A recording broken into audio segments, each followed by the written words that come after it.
Je le saurai, je le saurai. Que le Seigneur vous bénisse. Pendant qu'on va nous donner la mélodie, tous c'est dans la chambre haute. Amen. Nous chanterons simplement mélodie pendant que nous appellerons le révérend qui va s'approcher.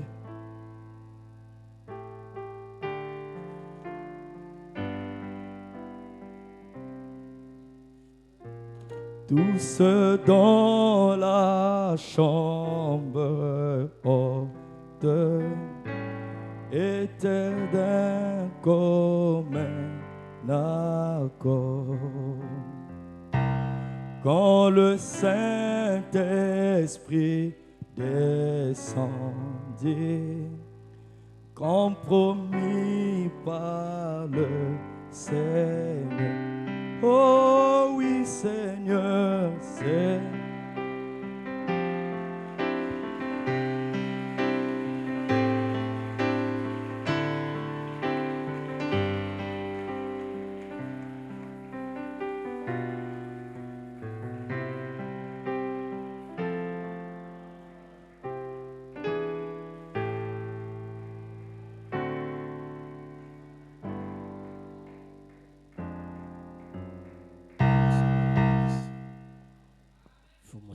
que le Seigneur Jésus-Christ vous bénisse.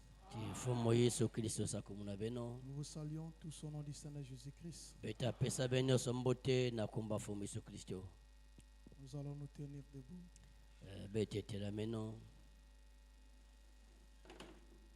Avec nos têtes inclinées. Disons un mot de prière au Seigneur. Seigneur Jésus, c'est encore un grand privilège pour nous de venir dans ta maison. Depuis le mercredi que tu nous avais réunis ici, chacun était sorti de ce bâtiment rentrant chez lui. Mais en cet après-midi, Père, tu nous as encore ramenés ici, Seigneur. Nous croyons que, Père, ce n'est pas en vain que tu nous as ramenés ici. Père, Dieu Tout-Puissant, nous te prions, Père de gloire, étant des gens dans ta présence, que tu viens nous parler ce soir. Parle-nous, Seigneur, car nous ne sommes pas venus écouter un homme. Nous ne sommes pas venus voir un homme en spectacle. Mais nous sommes venus t'écouter, Seigneur. Parle-nous, Seigneur, afin que toi-même tu puisses dire Amen à ta parole. Nous comptons que sur ta grâce, croyons que tu vas nous parler, Seigneur. Bénis la parole que nous allons lire. Donne-nous assister, Seigneur. Écarte l'homme du chemin. Mais manifeste-toi à travers du don que tu as placé dans nous. Ouvre-moi de ton onction. Ou à l'interprète, ou à l'auditoire. Seigneur Jésus, nous te confions ces services. Souviens-toi de tes enfants qui sont en route. Conduis-les jusqu'à ici, Seigneur. Souviens-toi de notre cher pasteur. Là où il se trouve, Seigneur. Assiste-lui. Nous confions toutes choses à toi. Au nom du Seigneur Jésus-Christ. Amen. Amen. Prenons nos Bibles.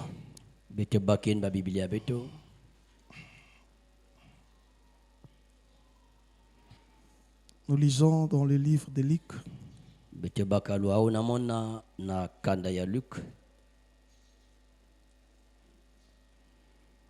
Luc au chapitre 10.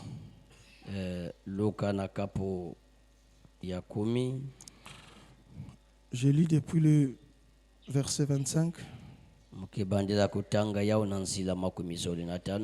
Un docteur de la loi se leva et dit à Jésus, pour l'éprouver, Maître, que dois-je faire pour hériter la vie éternelle? Jésus lui dit, qu'est-il écrit dans la loi? Qui lit-il? Qui lit-il?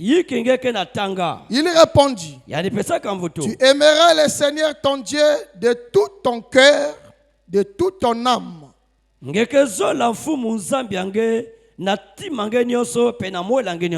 de toute ta force et de toute ta pensée, et ton prochain comme toi-même. Tu as bien répondu, lui dit Jésus. Fais cela et tu vivras. Mais lui, voulant se justifier, dit à Jésus, et qui est mon prochain? Jésus reprit la parole et dit, un homme descendait de Jérusalem à Jéricho. Il est tombé au milieu des brigands. Ils le dépouillèrent, le chargèrent de coups et s'en allèrent le laisser à demi-mort. Un sacrificateur qui par hasard descendait par le même chemin, ayant vu cet homme passer outre. Pouvez vous asseoir pendant que je vais continuer à lire.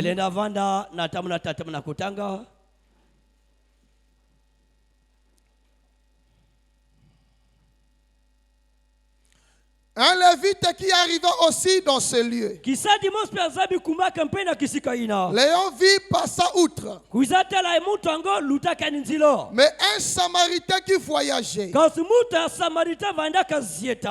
venu, la fut ému de compassion.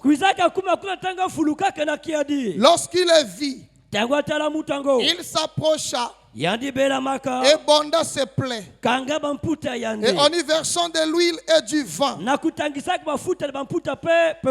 puis il l'a mis sur sa propre monture, le conduisit à une hôtellerie et prit soin de lui.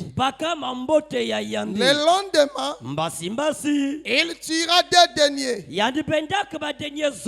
donna à l'hôtel et dit, aie soin de lui. Et ce que tu dépenserais de plus, je te le rendrai à mon retour.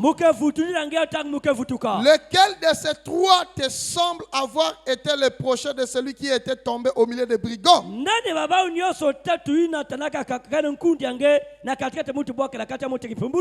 C'est celui qui a exercé la miséricorde envers lui, répondit le docteur de la loi. Et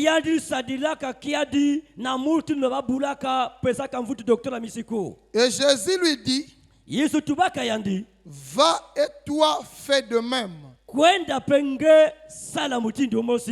Dieu bénit la lecture de sa parole. Encore une fois de plus, je bénis le Seigneur à travers de son serviteur, le pasteur, pour m'accorder encore cette confiance de cette chair. Que le Très-Haut le remplisse davantage. Ce soir, je vais parler sur un petit sujet que j'ai intitulé l'aubergiste.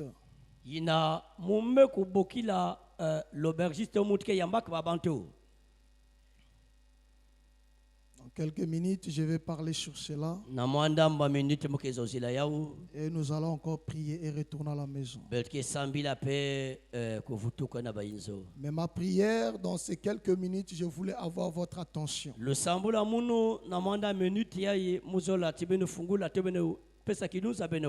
Amen. Amen. La Bible nous parle d'une parabole d'un docteur de la loi qui voulait éprouver Jésus et qui lui a demandé Qu'est-ce qu'il devait faire pour obtenir la vie éternelle? Jésus lui dit, observe les commandements. Tu auras la vie éternelle. Mais la Bible dit cet homme voulait se justifier. Et il a dit à Jésus, qui est mon prochain? C'est là où Jésus lui parle de cette parabole. De cet homme qui quittait Jérusalem pour aller à Jéricho. Et arrivé quelque part en route, il a croisé des brigands qu'il avait attaqués. Il avait frappé. Ils l'ont dépouillé de toute sa richesse. Et on l'a laissé à demi-mort. Il n'était pas tout à fait mort. Mais il était à demi-mort. Et quand les brigands sont partis avec sa richesse, il y avait un sacrificateur qui passait. Ce sacrificacateur a vu cet homme qui gémissait par terre. Il est passé outre. Un Lévite est venu. Il a vu cet homme. Il est passé outre. Un Samaritain est venu. Quand il a regardé cet homme, il était ému de compassion. Et il s'est approché. Il a commencé à verser de l'huile sur cet homme. Il a versé du vin.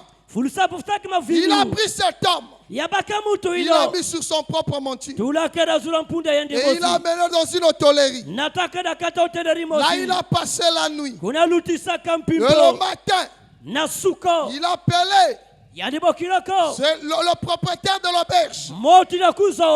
Il lui a donné des deniers. Il lui a dit, prends soin de cet homme. Si tu dépenses de plus, à mon retour, je te donnerai ce que tu aurais dépensé. Mais mon souci que tu prends soin de cet homme. Alléluia. Amen. Ça, c'était une parabole que Jésus avait donnée. Afin d'expliquer ou de montrer chez le docteur de la loi comment ce dernier devait reconnaître son prochain. Mais aujourd'hui, nous n'avons plus de paraboles. Nous avons plus des énigmes. Parce que ma Bible dit dans le livre d'Apocalypse, l'Apocalypse au chapitre 10, ma Bible dit au verset 7, mais qu'au jour de la voix du 7e ange, quand il sonnerait de la trompette, tout le mystère de Dieu s'accomplirait. Alléluia. Amen. Je ne vis plus autant de paraboles. Je ne vis pas autant d'énigmes. Parce qu'en mon jour, j'ai reçu de la part de Dieu les décodeurs des énigmes de la parole de Dieu. Il n'a rien d'autre que William Marion Branham. Il a venu m'interpréter tous les paraboles de la Bible, tous les énigmes de la Bible. Et aujourd'hui, ce soir, je ne vois pas pourquoi je vais parler d'une parabole. Si cette parabole est déjà interprétée, je ne parlerai pas de l'énigme, mais je parlerai de l'actualité ou l'interprétation. Alléluia. Amen.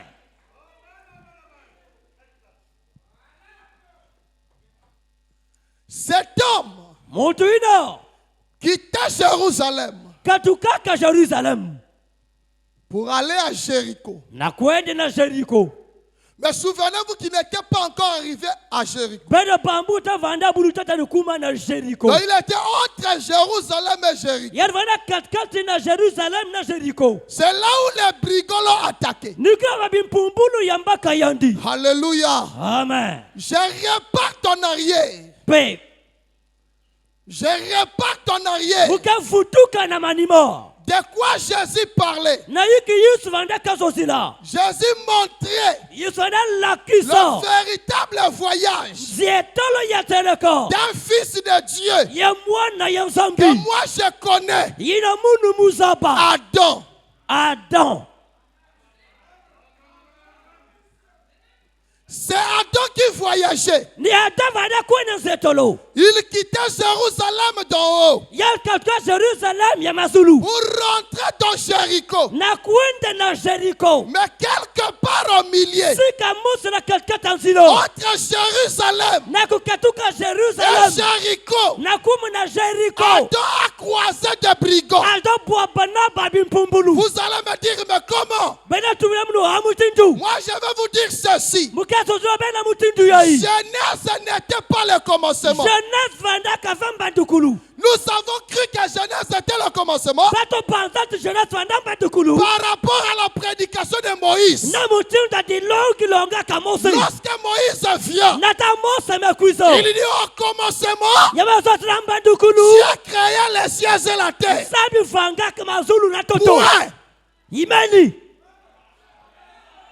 Moïse a parlé que le commencement, c'est lorsque Dieu créait les cieux et la terre.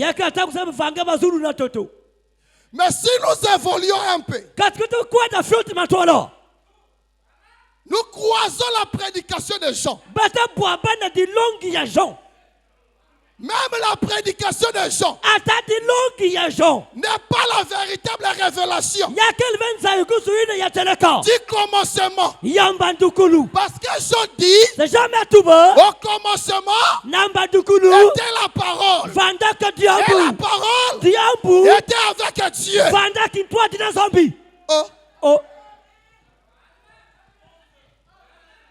Même Jean, sa prédication, sa révélation ne nous amène pas au commencement. Mais quand Branham vient, Branham dit ceci: il ne peut pas y avoir une parole sans qu'au commencement il puisse avoir une pensée. Donc au commencement, c'était la pensée de Dieu. Et dans la pensée de Dieu, Adam était là. Et Dieu, dans sa pensée, il a donné à Adam la richesse de toutes les richesses. C'était la divinité. Et Adam a commencé son voyage. Mais remarquez, Adam n'était pas totalement dans le temps. Vous allez me dire comment?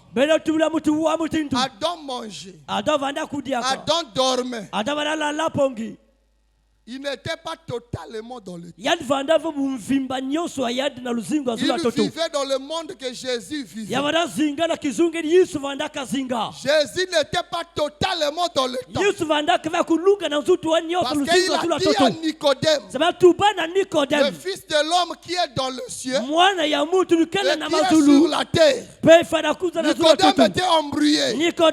Comment une personne peut être à la fois au ciel et sur la terre? Adam dans le jardin d'Éden, il n'était pas totalement dans le temps. Parce qu'il ne cherchait pas l'intermédiaire pour se communiquer avec l'éternité.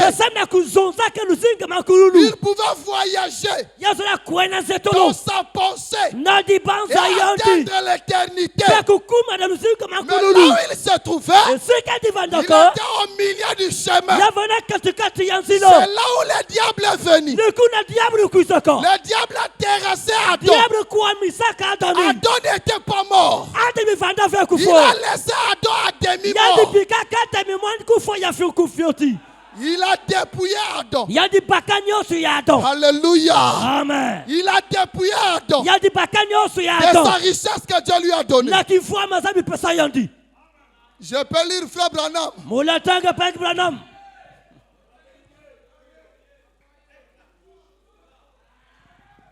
Branham a dit le fondement fondamental pour la foi. Paragraphe 8.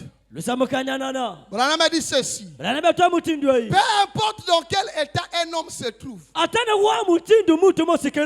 il est néanmoins un fils de Dieu. Je veux entendre un amen, frère. Peu importe dans quel état. Qu'est-ce que le frère Arnaud veut dire? Je ne veux rien dire. Je répète ce que Branham a dit. Ça n'engage que lui et Dieu. Peu importe dans quel état un homme se trouve, qu'il soit saint, qu'il soit péché, qu'il soit ivrogne, qu'il soit prostitué, il est néanmoins un fils de Dieu. Si vous le croyez, dites amen, frère. Peu importe dans quel état de péché il se trouve, combien il est éloigné, il est un fils de chien. Mais cependant, il est un fils. Dieu est son créateur. Dieu est celui qui l'a créé. Dieu l'a racheté à un prix. Il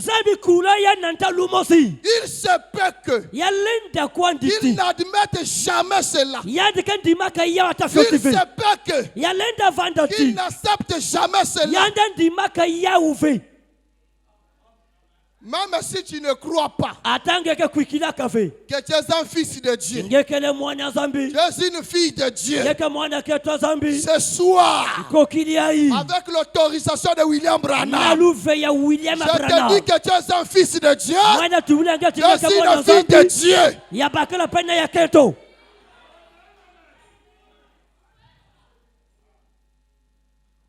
On aime toujours regarder. Nous, on aime toujours regarder là.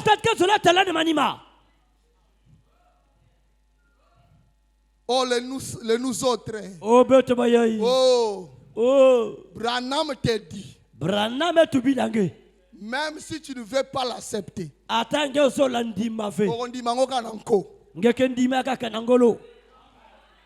Dites amen, frère. Branham a dit. Amen veut dire ainsi soit-il. Donc quand tu dis amen là, ça veut dire que ça devient ce que je crois là.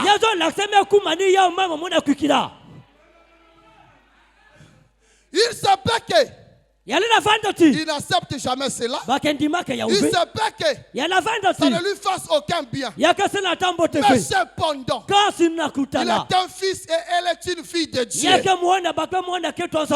pourquoi Dieu l'a-t-il placé ici? Pourquoi Dieu a-t-il placé l'homme ici? Eh bien, nous pourrions passer beaucoup de temps sur ces pensées. Mais nous ne le ferons pas. Nous allons simplement présenter une idée de base ici.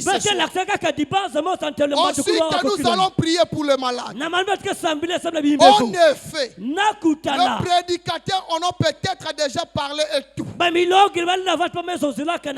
Eh bien, Dieu, quand il a créé l'homme au commencement, il a créé supérieur à tout ce qu'il y a sur cette terre. Il lui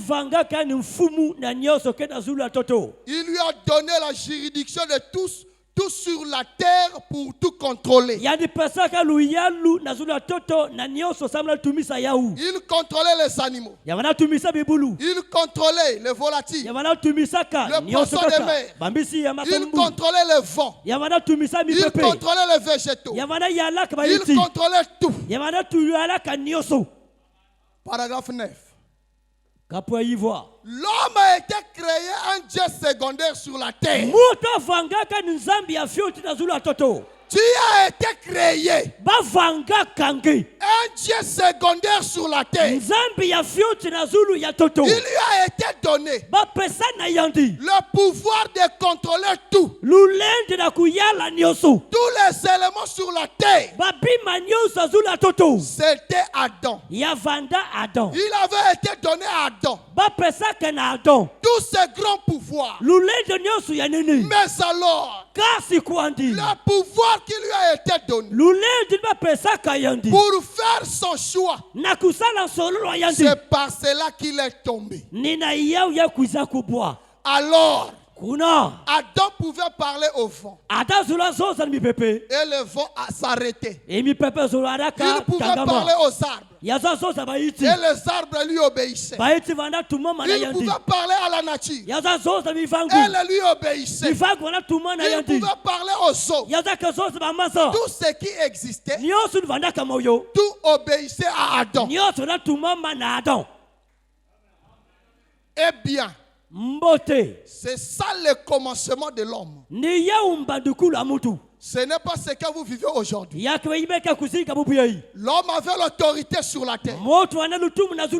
L'homme, quand il parlait, le vent obéissait. La nature obéissait. Et c'est ce que Dieu lui avait donné comme pouvoir sur toutes choses sur la terre. Eh bien, au travers de la chute, il a perdu ses pouvoirs. Alors, il est devenu inconscient de cette réalité.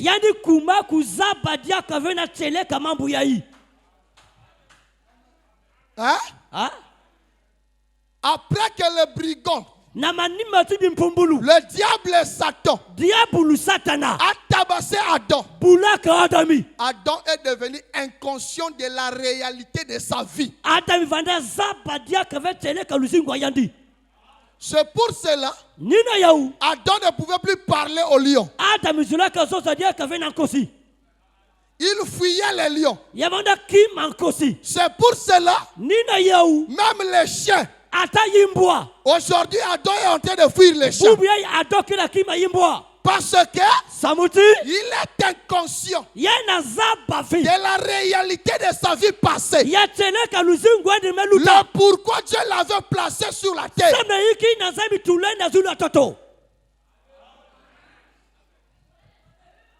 L'homme là était inconscient.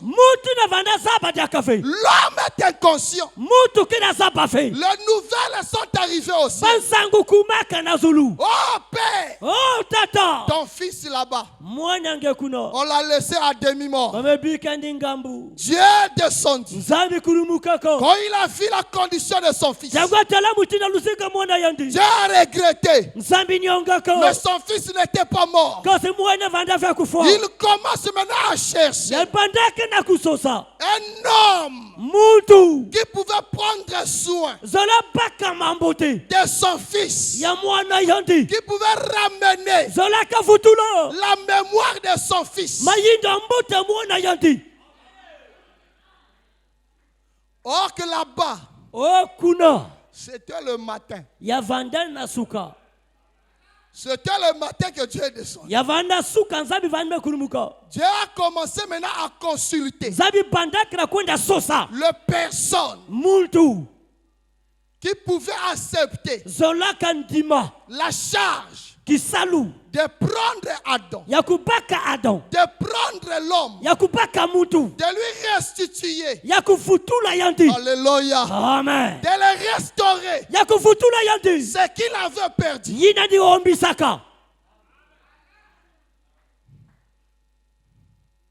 Parce que quand Dieu est descendu, chose que Adam ne faisait pas, au lieu de rester, mais il a fui. Il est parti se cacher. Il était inconscient. Et Dieu est descendu. Dieu a intéressé la première personne, Enoch. Il a dit à Enoch, j'ai un enfant. En état d'inconscient. Peux-tu m'aider de soigner cet enfant? Je vais te donner une récompense. Enoch a regardé. Enoch a dit, oh Père, je voulais bien le faire. Mais sauf que, même moi-même, je n'ai que la foi de moi-même pour aller dans l'enlèvement. Je n'ai même pas la foi pour amener ma femme. Je n'ai même pas la foi pour amener mes enfants. Je ne saurais le faire. Dieu n'était pas déçu. Dieu a continué sa marche. Alléluia. Amen. Dieu arrive devant Abraham. Il a dit, ah, Abraham, un homme de la foi. Moi je crois en toi. Tu as la capacité là. Abraham lui dit, non, non. Moi-même j'ai peur de la mort. Tu n'as pas vu comment j'ai dit à Sarah de mentir le roi Abimelech. Quelle était ma petite sœur? Parce que moi-même j'ai peur de la mort. Je ne peux pas le faire. Alléluia. Amen. Tout ça là c'était le matin. Dieu ne se fatigue pas. Il a continué. Il voit Moïse. Il dit, ah, donc c'est Moïse. C'est Moïse. Il dit, Moïse, c'est toi. Moïse lui dit, non, je ne peux pas. Je suis trop colérique. Je n'ai pas supporté les enfants d'Israël. J'ai frappé le rocher 2 fois. Alors que tu m'avais dit de frapper une seule fois. Mais moi j'ai frappé 2 fois. Je ne saurais pas faire cela.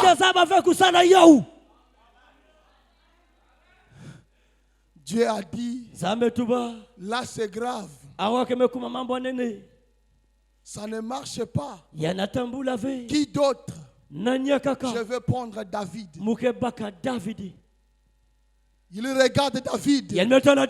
Le main était rempli par le sang. Il dit, c'est un meurtrier.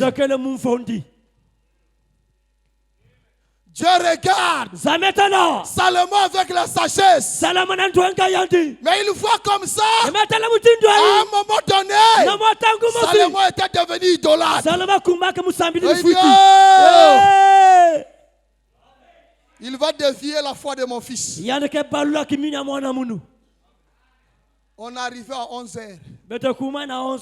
11h30. Dieu s'est décidé lui-même. Il a pris une chair. Le Seigneur Jésus-Christ, qui est le bon Samaritain, qui est venu en plein 12h. Quand il descend, il a regardé l'homme. Il a eu compassion de l'homme. Il a pris l'huile, qui est le Saint-Esprit. Il a pris le vin, qui est l'assimilation de la révélation.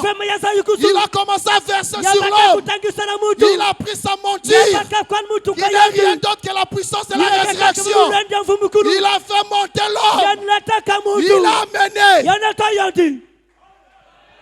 Mais remarquez, frère, quand lui le prend, à midi, il a commencé son voyage. Alléluia. Amen. Il a croisé la première personne. C'était Paul. Il a dit à Paul, oh Paul, je te donne cette responsabilité. Mais je n'ai pas assez d'argent. J'ai que 2 deniers. Si tu dépenses de plus, je te rendrai cela. Paul a donné une réponse. Vous voulez que je puisse le lire? Paul a donné une réponse. 2 Corinthiens. 2 Corinthiens 12. 2 Corinthiens 12. Paul a dit. Ça c'est la première réponse de Paul. 2 Corinthiens 12, 14. Voici pour la première fois Je suis prêt à aller chez vous. Et je vous serai point à charge. Car ce ne sont pas vos biens que je cherche. C'est vous-même. Ce n'est pas en effet aux enfants amassés pour leurs parents, mais aux parents pour leurs enfants. Pour moi, je dépenserai très volontairement. Et je me dépenserai moi-même pour vos âmes.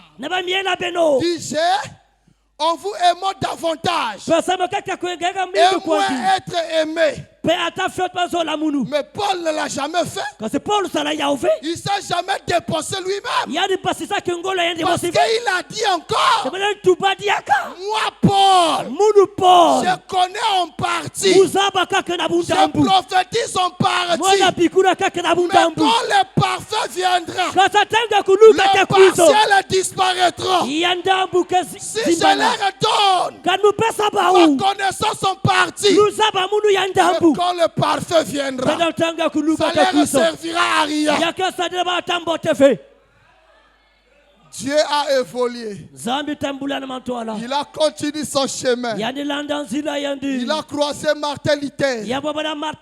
Martin Luther lui dit, oh Seigneur, même moi, je n'ai pas la révélation du vrai baptême. Je continue à baptiser au nom du Père, Fils, Saint-Esprit. Je ne saurais le faire.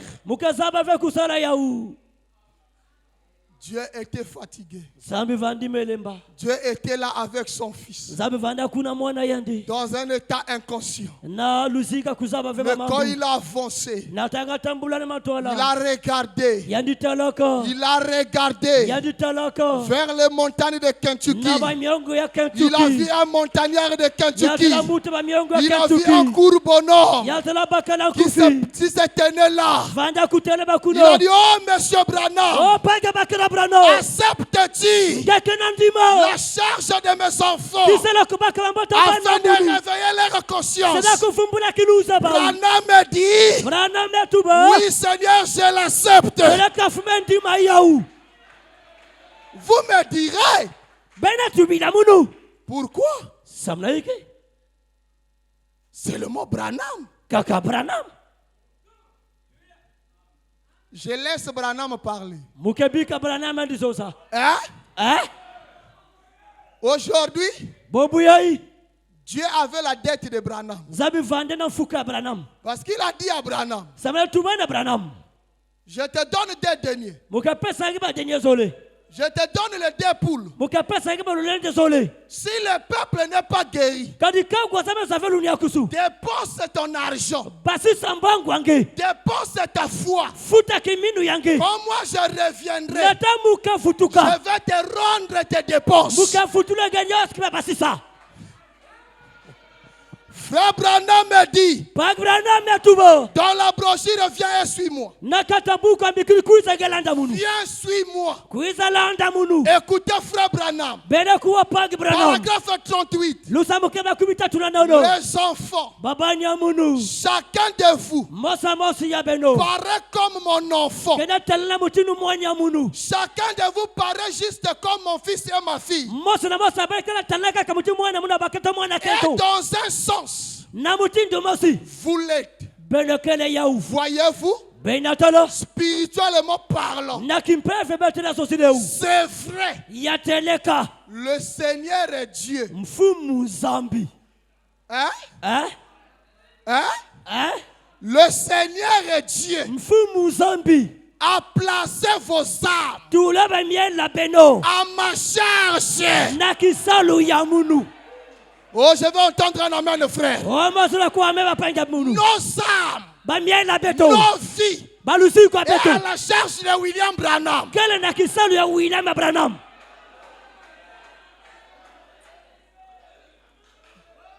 Je n'ai pas ajouté une dose. Je n'ai pas encore ajouté une dose. Branham me dit, sortir du camp. Paragraphe 11. Par conséquent, Sachant que vous êtes sous ma responsabilité. Et à ma charge. Pour la cause de l'évangile. Je vais toujours vous garder ancré dans le page de cette Bible.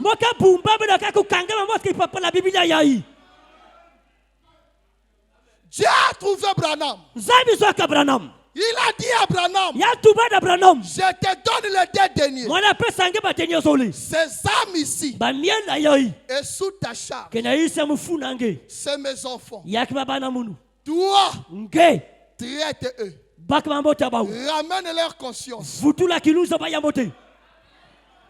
Quand je reviendrai, je te donnerai ce que tu auras dépensé. Mais comment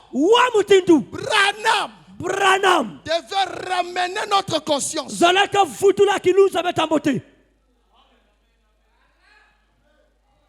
Or que nous avons habité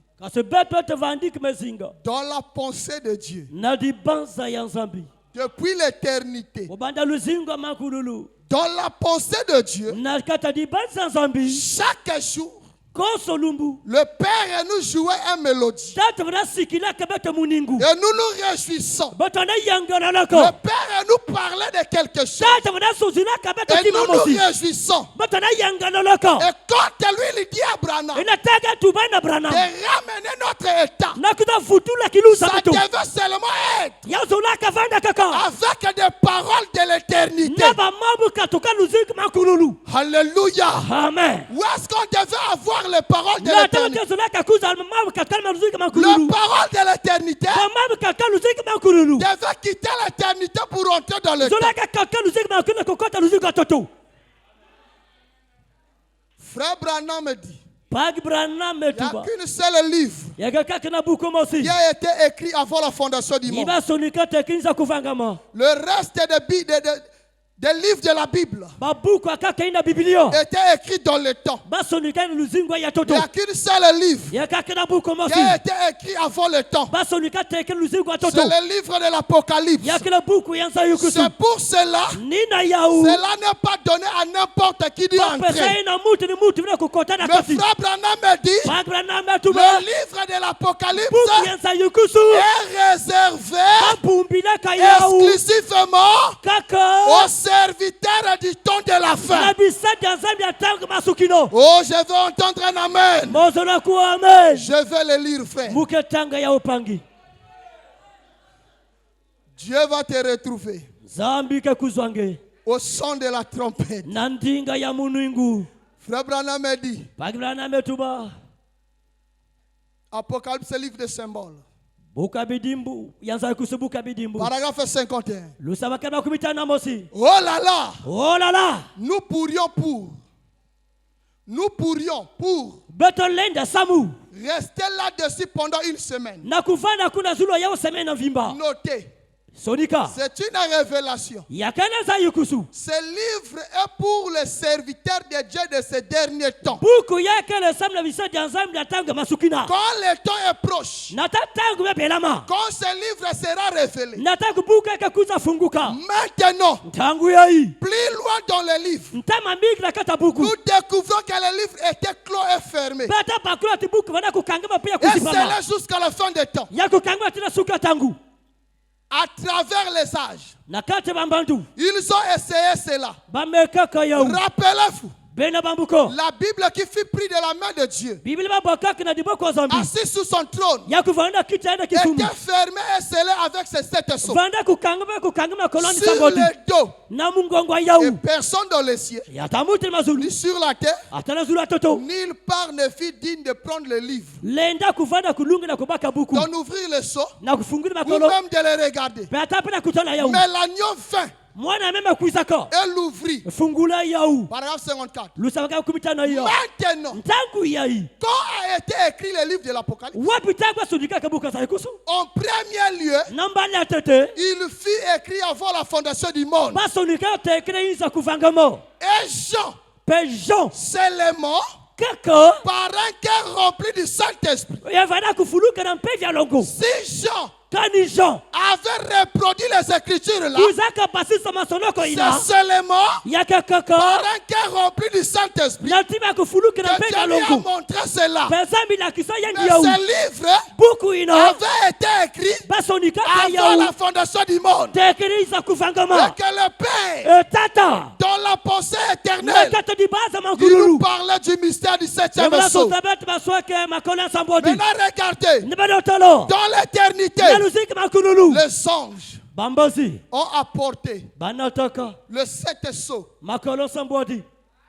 Ils ont vu chaque sceau avait les écrits. Mais le 7e était qu'un silence. Il n'y avait pas des écrits. Il n'y avait rien. Ils ont posé la question. Père, mais qu'est-ce que ça veut dire, Seigneur? Là, il n'y a pas des écrits. Il dit, c'est pas votre problème. Ça, c'est le problème de moi et mes enfants. Il connaît la révélation de ces sceaux. Mais je vous assure, ne vous en faites pas. J'ai un homme qui aura la capacité de lire dans le silence. Son nom c'est William Branham.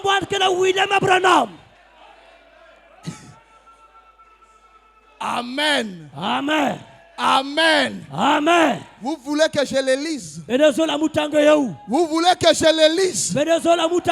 Qui va le croire? Frère Branham me dit les actes du Saint-Esprit, paragraphe 176. Frère Branham me dit ceci: c'était par la grâce, là, loin, avant que le monde ne soit créé, Dieu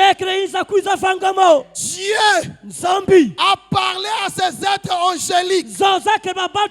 Il a dit, j'aurai quelqu'un, pas une dénomination, j'aurai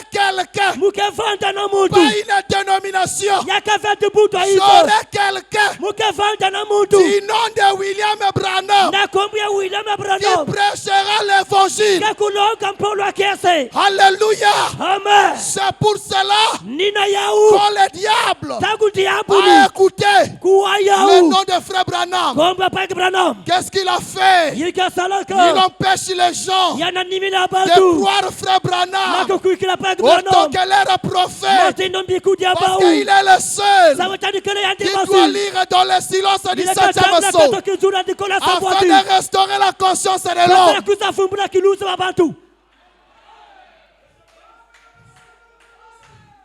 Vous me direz, mais pourquoi il ne devait pas prendre Enoch? Il ne devait pas prendre Noé. Il ne devait pas prendre ceci et cela. Pourtant, ils étaient des grands prophètes. Ils étaient des grands prophètes à leur temps. Mais William Branham est le prophète de tous les prophètes. Frère Branham me dit, il est plus grand que Enoch. Je vais entendre un amen, frère. Frère Branham me dit, il est plus grand que Moïse. Il est plus grand que Daniel. Il est plus grand que Josué. Il est plus grand que tous les prophètes. Dieu n'a trouvé personne qui soit comme Branham. Pourquoi? Parce que Branham avait la capacité, quand il priait sur la terre, si les choses ne marchaient pas, Branham pouvait prendre une personne devant la chair et l'amener en haut devant le trône du Père et prendre le sang de Jésus et asperger cette personne. Si la prière ne tenait pas, au nom de Jésus, sois guéri. La personne n'est pas guérie. Ça, c'est le premier dernier. Au nom de Jésus, sois guéri. Rien. Maintenant, toi-même dépense.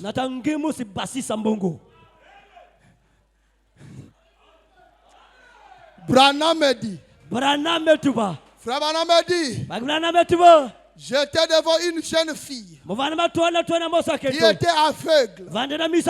J'ai commencé à prier. J'ai agité ma main. Les yeux étaient toujours fixés là. J'ai dit, oh Seigneur, guéris la pauvre fille. Au nom de Jésus-Christ. La fille regardait seulement comme ça. Branham me dit, tout d'un coup, je me suis vu porter cette fille droit vers le trône du Père. Alléluia. Amen. Oh! Moi j'étais là. Moi qui étais inconscient. J'étais là en train de regarder les choses que Adam vivait dans le jardin d'Éden. Quelqu'un qui pouvait vivre dans le démon. J'étais en train de regarder. Frère Branham le dit dans la communion par la rédemption. Depuis le paragraphe 30. Je n'ai pas le temps de le lire. Depuis le paragraphe 30. Jusqu'au paragraphe 30. Allez même à 38. Frère Branham dit 33. Donc quelque chose est survenu que je n'avais, je crois, encore jamais vu auparavant.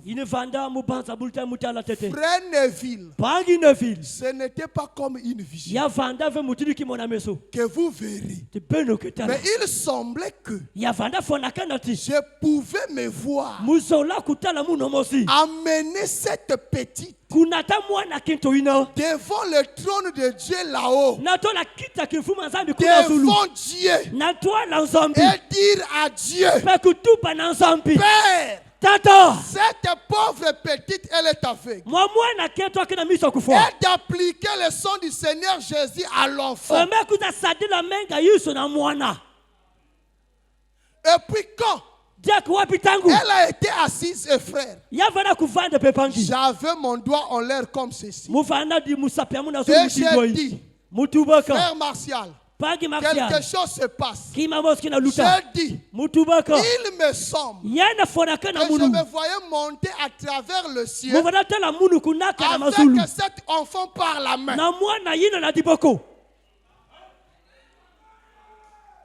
Et tout en parlant, j'ai bougé comme ceci. J'ai regardé et ses gros yeux suivaient ma main. Comme cela. Elle était là avec une vie parfaitement normale. Donc frère Branham, il a utilisé le premier denier. Ça ne marche pas. Le deuxième, il dit non. Je vais rentrer dans mes économies. Je prends ma foi. Alléluia. Amen. C'est que Paul, c'est que les autres n'ont pas pu faire. Mais Branham l'a fait. Pourquoi? Pour restaurer ta conscience, pour te réveiller, afin que tu reconnaisses ta position. Et un homme, c'est un Dieu, et il a le pouvoir de parler, la chose va t'arriver. Frère Branham dit encore, sentinelle connaît-il de la nuit? Frère Branham dit, il était quelque part. Paragraphe 186. Frère Branham était quelque part. On a amené un enfant. Et il regardait cet enfant. Cet enfant, le mâchoire était enflé. Il était maigre. Et frère Branham était là. Il fallait qu'il prie. Et il regardait. Et il s'est dit en lui-même, Père, si tu étais là, tu devais guérir cet enfant. À un moment donné, frère Branham écoute ceci. Paragraphe 188. Maintenant, je me rends compte. Cette citation me fait de la joie. Maintenant, je me rends compte que je suis à la chair. Et je me rends compte que Dieu est présent. Mais Il me semblait que quelque chose parlait au fond de mon âme. Et dit, j'attends voir ce que tu vas faire à ce propos. Branham voulait associer Dieu. Mais Dieu est descendu. Il lui a dit, moi Dieu, j'attends de voir Branham. Ce que tu vas faire à ce propos ici, ce n'était pas de Dieu de faire quoi que ce soit. La responsabilité, la charge était devenue sur le main de Branham. Frère Branham dit,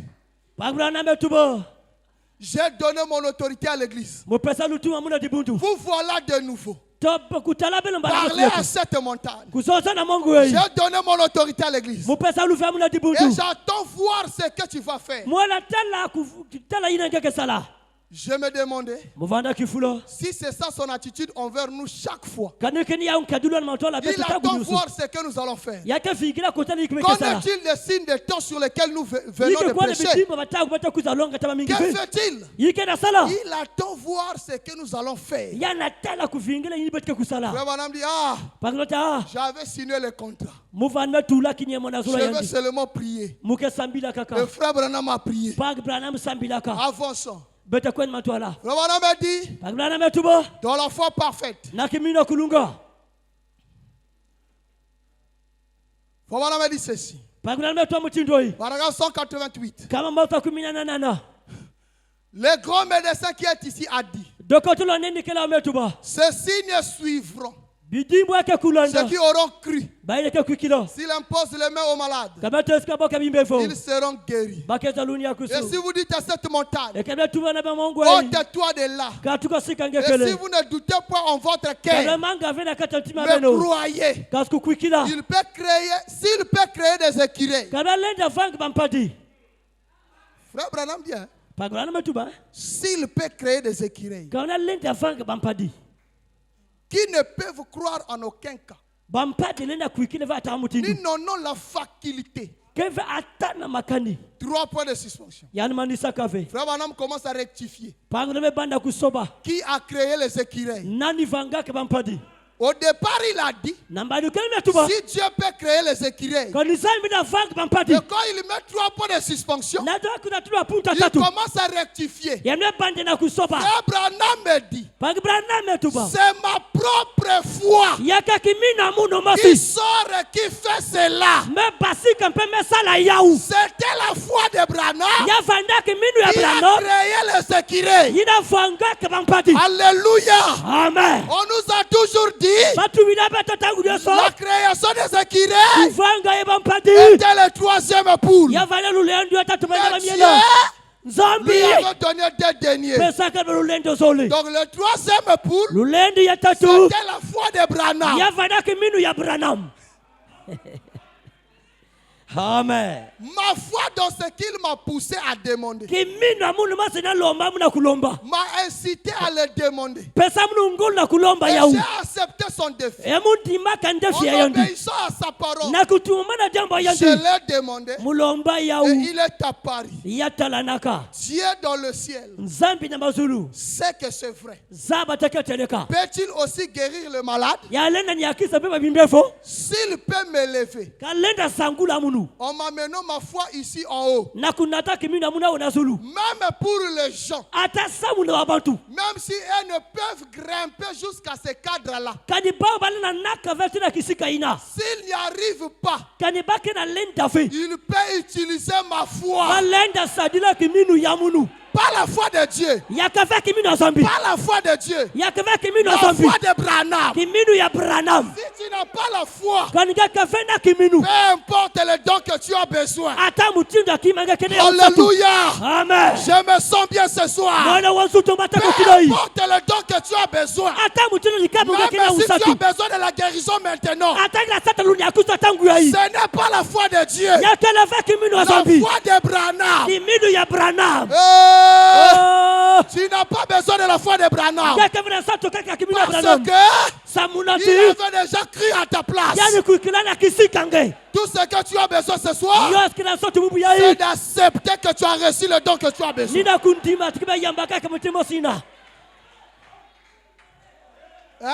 Hein? Il peut utiliser ma foi. Il peut m'élever jusqu'à cette place. Toi, tu n'as pas besoin de monter. Branham a monté à ta place. Toi, tu n'as pas besoin de parler. Branham a parlé à ta place. C'est pour cela ce soir, je ne parle pas moi-même. Mais c'est Branham qui continue à parler. C'est pour cela que je suis obligé de soutenir chaque pensée. Par frère Branham me dit. Frère Branham me dit. Frère Branham me dit. Parce que il est le seul qui a parlé dans cette âge. Si quelqu'un venait ici, moi aussi je vais parler. Jetez-le dehors. Amen.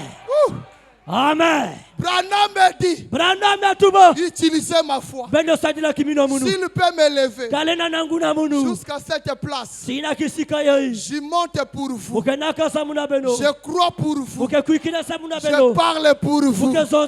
Alléluia.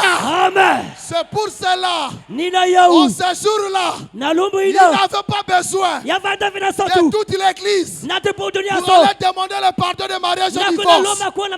Il est parti lui-même. Oh Père, oh Tata, oh Père, oh Tata, pardonne-les. Alléluia. Amen. Maintenant frère, Branham continue. Il dit, je suis votre frère.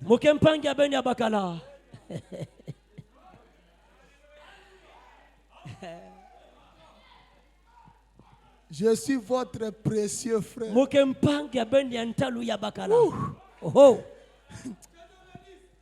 En tant que votre frère, je me tiens là.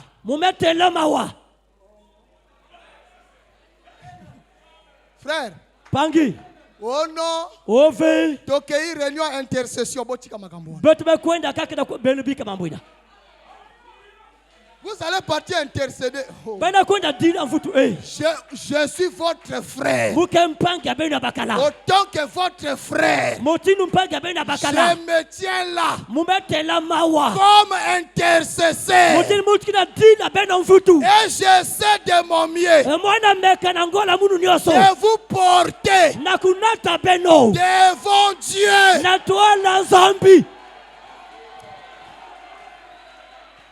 Hein?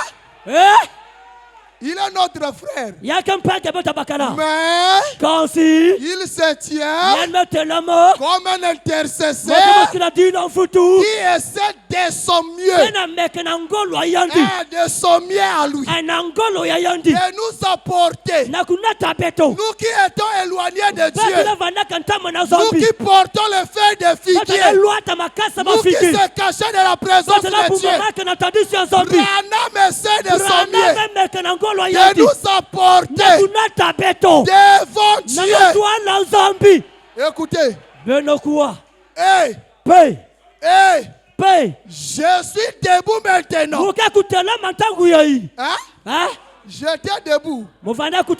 J'étais debout. Je suis au temps présent. Donc, au moment qu'il était au Branham Tabernacle, ce jour qu'il a prêché cela, il était debout.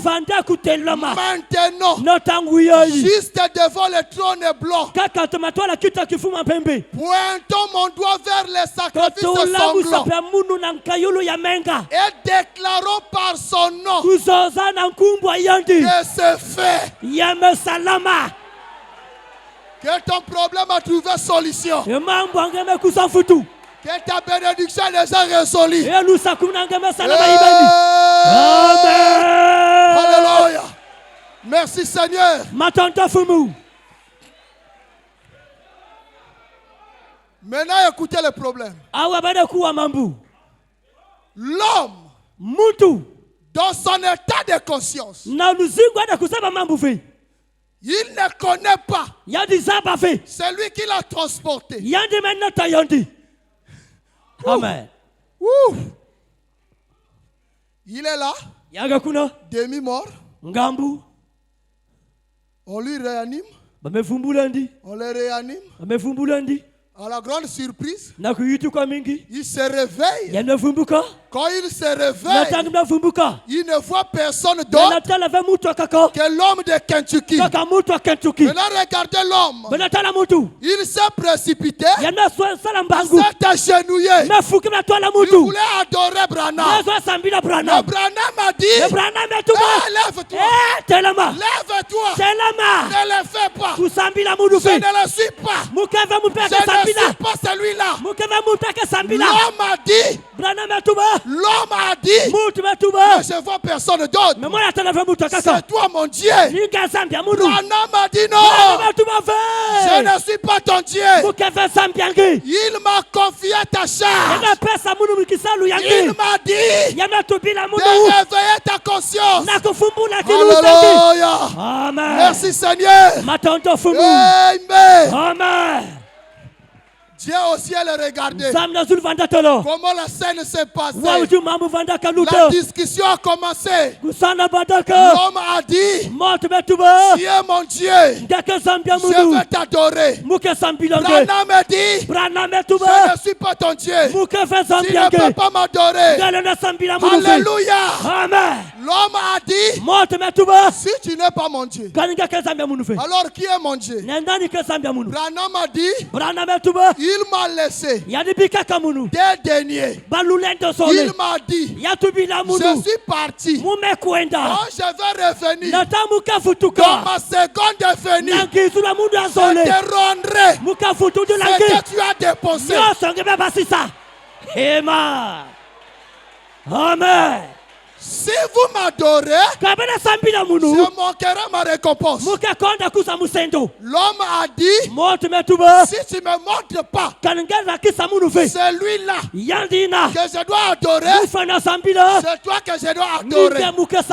C'est pour cela que je te dirai ce soir, tu es béni mon frère, parce que tu n'adores pas Branham. Parce que Branham, avant de partir, il t'a montré le Seigneur Jésus-Christ. C'est la seule manière de ne pas adorer Branham. Si Branham ne montre pas Jésus, on va l'adorer. Parce que moi, je ne connais pas Jésus. Hein? J'étais inconscient. Je ne connais pas Jésus. Mais quand je me réveille, je vois Branham. Je vois les choses qu'il fait. Je dis donc que c'est lui. C'est à Branham. C'est à Branham de me montrer le Seigneur. Mais s'il est parti, sans me montrer le Seigneur, malheur à moi, je vais l'adorer. Mais une bonne nouvelle. Une bonne nouvelle. Branham ne pourrait jamais partir sans me montrer mon époux. Amen. Branham dit, de la même manière, Jean-Baptiste avait pointé le doigt, disant, voici l'agneau de Dieu qui ôte le péché du monde, le précurseur de la seconde venue dira la même chose. Voici l'agneau de Dieu qui vient dans le lieu de gloire. C'est pour cela, aujourd'hui, je ne peux pas adorer Branham. L'adorable, le louable, l'élevable, c'est le Seigneur Jésus-Christ.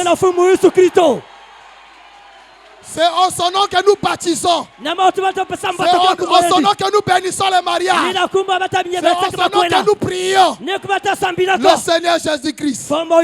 Branham, c'est son prophète.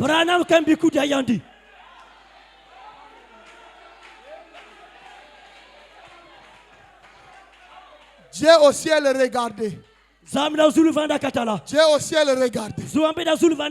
Quel scénario. Un homme qui refuse l'adoration. Ça c'est merveilleux. Michael venait voir. Gabriel venait voir. Un vrai homme. Un vrai serviteur. Qui refuse l'adoration. Alléluia. Amen. Dieu était troublé. Il dit qu'est-ce que je vais lui donner? Qu'est-ce que je vais lui donner? Quelle récompense je vais lui donner? Gabriel est venu. Maître, donne-lui des milliards. Dieu a dit, c'est les choses de la terre. Michael est venu. Seigneur, donne-lui la puissance. Il a dit, le temps cessera. Alléluia. Amen. Merci Seigneur. Dieu a dit, appelez-moi les cadastres célestes. Ils amènent les décamètres célestes. Je veux lui mesurer une grande portion du ciel. Amen.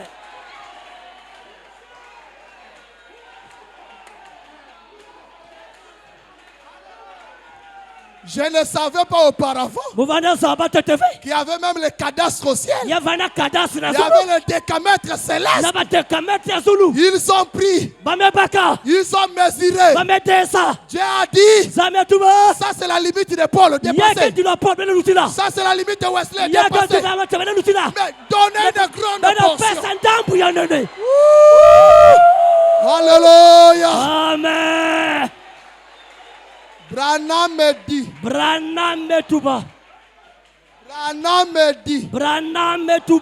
Il a reçu cette portion du ciel. Parce que il n'a pas prêché dans la Bible. Mais il a prêché en dehors de la Bible. Hey! Amen. Alléluia. Amen. Merci Jésus. Branham me dit ceci. Sous les ailes d'une colombe. Paragraphe 15. Alors, Danny Henry. Je pense que c'est le cousin d'une certaine actrice de cinéma. Ou quelque chose ainsi. Il était baptiste. A couru vers l'estrade. Se jeta à mon cou et dit, Frère Branham, j'espère que cela ne va pas vous paraître sacrilège. Mais ceci pourrait bien être le 23e chapitre de l'Apocalypse. Oh non, frère. Frère, restons dans la Bible. Fouillez-moi le 23e chapitre de l'Apocalypse. Ça n'existe pas dans la Bible. Mais si Branham a reçu la portion du ciel, parce qu'il a prêché le 23e chapitre. Frère Branham dit, et le voilà qui se met à parler en langue. 3 personnes de langue française. 3 personnes de langue française. Une francophone de forte corpulence. Aucun foncé. Venant de la Louisiane. Il se peut qu'elle soit ici ce soir. A écrit sur un bout de papier ce qu'il disait. Puis Victor Leduc, un pasteur, a écrit la même chose. Et il comparait leurs notes. Où allait le faire? C'est alors qu'un homme aux cheveux clairs, presque blonde, se tenant tout au fond, aussi en arrière que possible, s'est avancé. Et il désirait voir leurs notes. C'était l'interprète de français à l'ONU. Les trois relevés étaient indiqués. Il était dit ceci. Quand le frère a dit, Frère Branham, ça c'est le 23e chapitre. Il a commencé à parler en langue. Une autre a parlé en langue. Une autre a parlé en langue. Tous les trois ils ont écrit. Ils ont apporté. Maintenant écoutez l'interprétation de ce qu'ils avaient dit. Parce que tu as choisi ce chantier plus difficile. Tu l'as choisi. Tu l'as pris. Tu l'as fait de ton propre choix. Comme nous le savons. Moïse a dû faire son choix.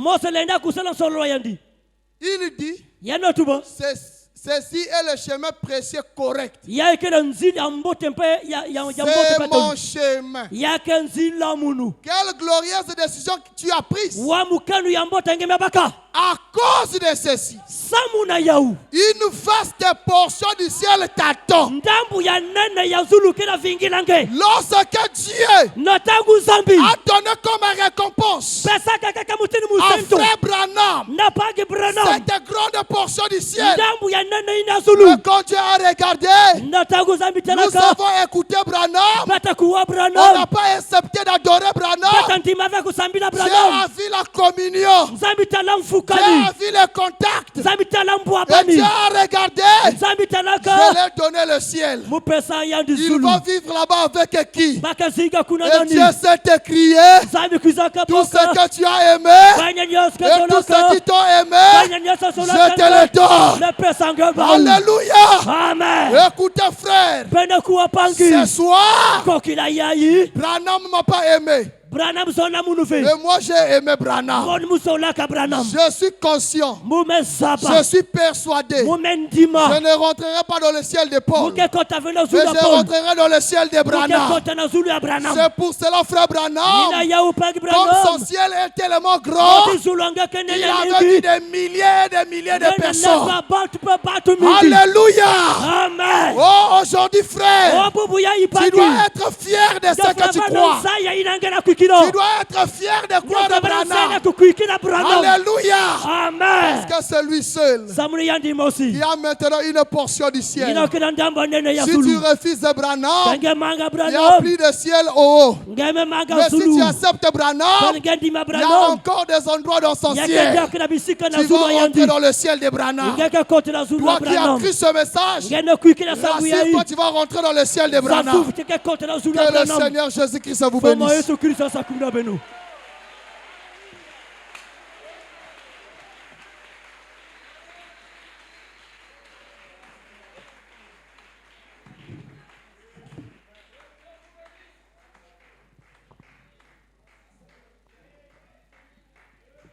Pendant que nous nous tenons debout,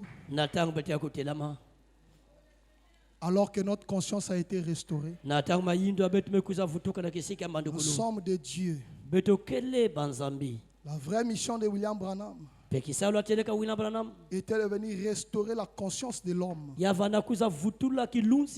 aujourd'hui, l'homme est restauré dans sa position originelle. Moi, je crois que si tu peux parler, peu importe le don que tu as besoin, le Dieu du ciel est là pour te l'accorder. Dans l'esprit d'adoration, nous chanterons pour s'approcher de Dieu. Quoi seulement.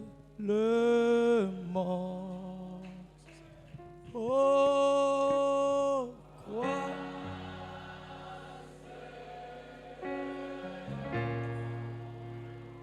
tout est possible.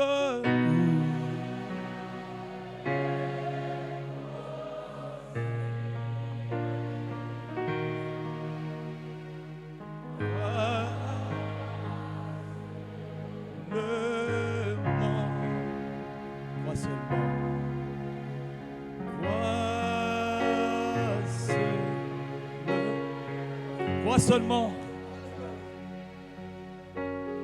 Crois. Tout est possible en Jésus. Crois seulement. Tout est possible. Crois seulement. Oui, crois seulement. Crois seulement. Oui, crois seulement. Crois seulement. Alléluia. Gloire à toi, Jésus. Possible. Possible. Oh Jésus.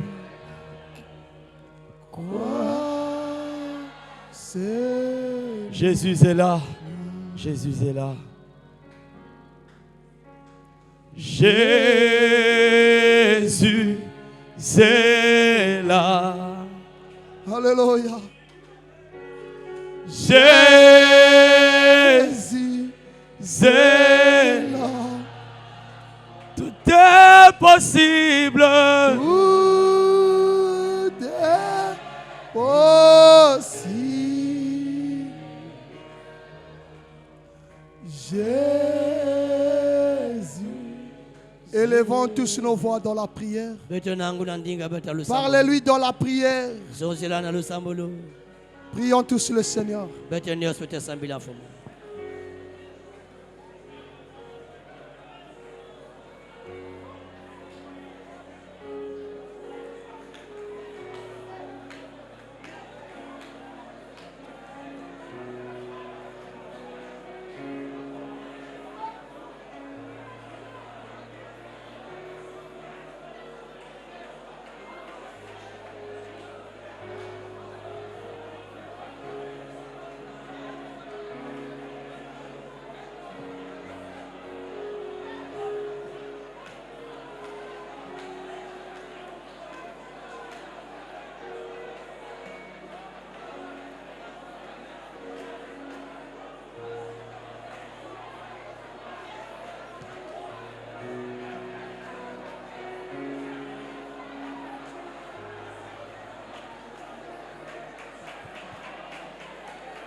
croisse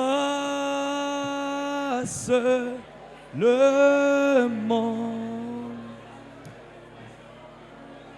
Tout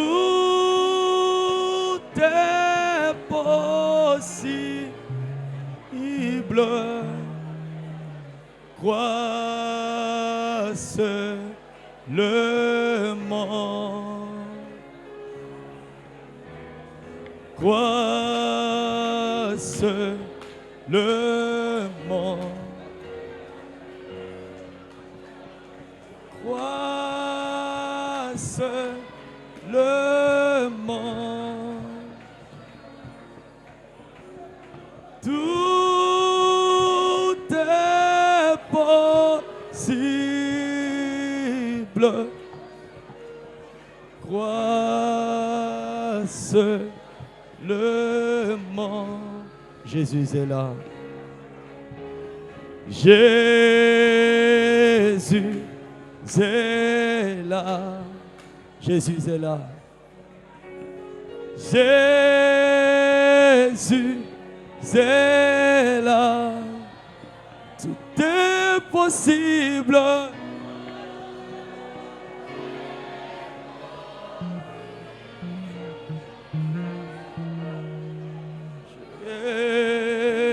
Jésus est là. Oui, il est là, Jésus. Jésus est là. Jésus est là. Jésus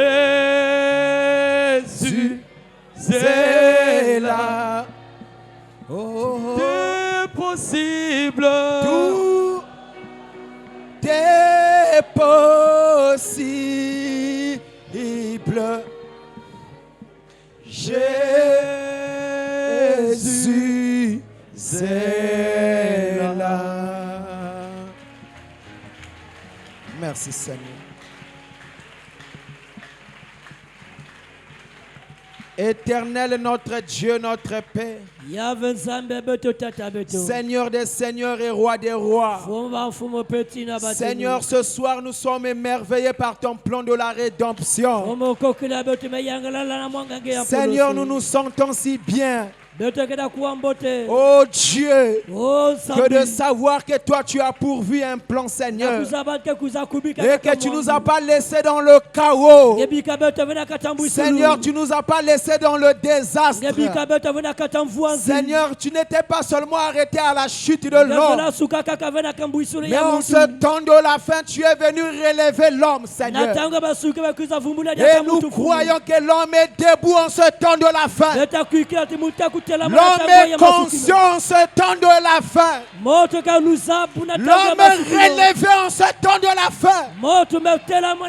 L'homme a toute l'autorité et la parole, Seigneur. Merci pour ta parole. Nous étions errants. Nous étions mourants.